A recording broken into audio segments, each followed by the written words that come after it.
Jim Steaks on South Street is planning to rebuild after a fire damaged the business over the weekend. And the owners say they're looking at a long road ahead when it comes to reopening. Maybe not as long as they first thought. Well, let's get it right from the horse's mouth, as they say. Steve? Mike, you won't meet a nicer guy that you want to root for than Ken Silver. Abner, his dad, did a pretty good job raising this boy. 58 years old, got the energy of a 28-year-old, and nobody will handle something like this better than this young man right here. So we opened the door with you today, and my first thought was, what about the autographs on the wall? And I started seeing Bruce Willis, Lou Rawls, Howard Carmichael, Randy Conley.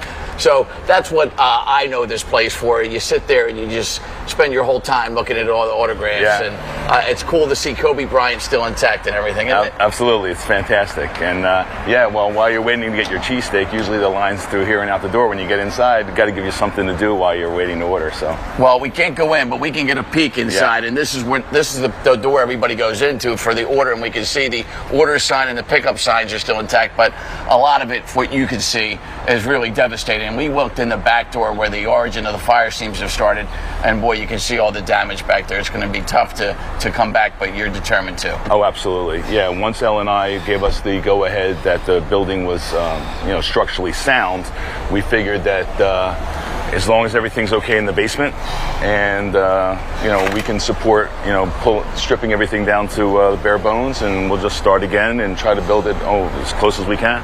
And when you see things like this, there's certain stuff that pans out. There's another famous Philly name on the floor. It looks like those Hers potato chips just melted into your floor there. And you have that old classic Italian restaurant floor and tin ceiling. It's kind of like all the great Italian restaurants like Ralph's here. That's another South Philly thing. And those things don't really burn too much, do they? That's how you said the smoke was going along the tin roof, right? Yeah, the smoke just stayed, smoke and fire just stayed between the ceiling of the first floor and the roof of the, between the first and second floor in this part of the building and just along the roof line in the back of the building.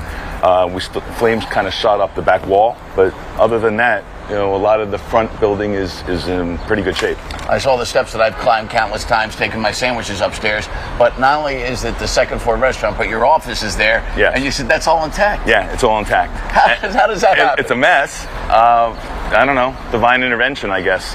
All the old pictures, my father's family, turn-of-century picture is still on the wall, hanging right. Maybe they were looking over it and saying, leave the office alone, we're still in here. And stuff that you don't have copies of, stuff that this is the kind of stuff that when you have a devastating event that really upsets you the most, and you didn't lose any of those pictures. No, we didn't. I have, obviously the operating records are all, digitized now, but the stuff that was, 30 and 40 years ago, that's still in file cabinets, and it's all in really good shape. What we learned on June 4th for another bad story, that mass shooting, is that South Philly isn't just a bunch of individual business owners, it's a team. For sure. And you seem to be the leader of the team, the anchor of the whole business district here, and you're wearing the Milk Boy hat across the street. Yeah. You guys teamed up during the pandemic to help each other. We did. And it looks like a lot of people want to team up with you again to help you through this. Yeah, we're really hoping to continue our partnership with Milk Boy. They've been selling our cheesesteaks,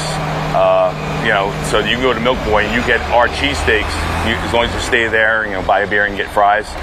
So we're looking to team up with them again, and probably they'll be producing our sandwiches out of their kitchen. And we'll do some pop-ups elsewhere. Maybe we'll do pop-up right here. We're looking at some options. Right now I'm just trying to get some firm footing under me, and we'll figure out what our next steps are. Yeah, you meet with a friend in the insurance business. Always good to have a friend in the insurance business, but you got 33 friends that work for you, and I don't think you call them employees, but friends. And you have the friends next door, the longtime business next door, the Zagar's business, and those employees and your employees, maybe we saw GoFundMe pages up to help them before they actually get back to working, whether it's in this place or in another place, right? Yeah, absolutely. Well, we're going to cover payroll for the next couple of weeks, but without revenue coming in, we have a pretty significant payroll. Nobody that works for us makes less than $16 an hour. plus tips, plus bonuses, and all the rest. So, you know, when you have a payroll that's like $35,000, you got to figure out how to, you know, support them. So, at least over the near term, we're gonna, you know, hope that our GoFundMe page, you know, can help support our staff.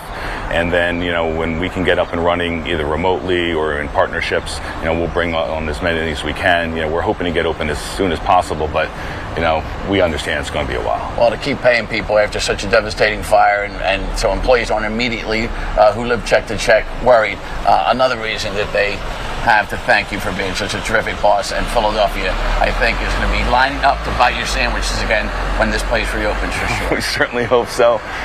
There's so many great places to get a cheesesteak in Philly.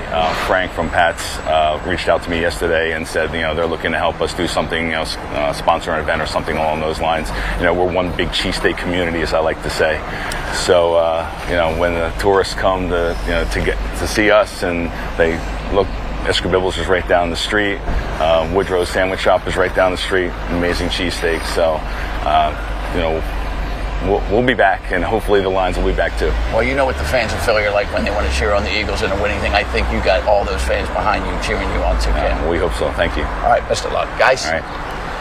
That's wonderful that he's optimistic. And like you said, the cheesesteak community is coming together for them, but you can see there is some extensive The damage. lines will be back.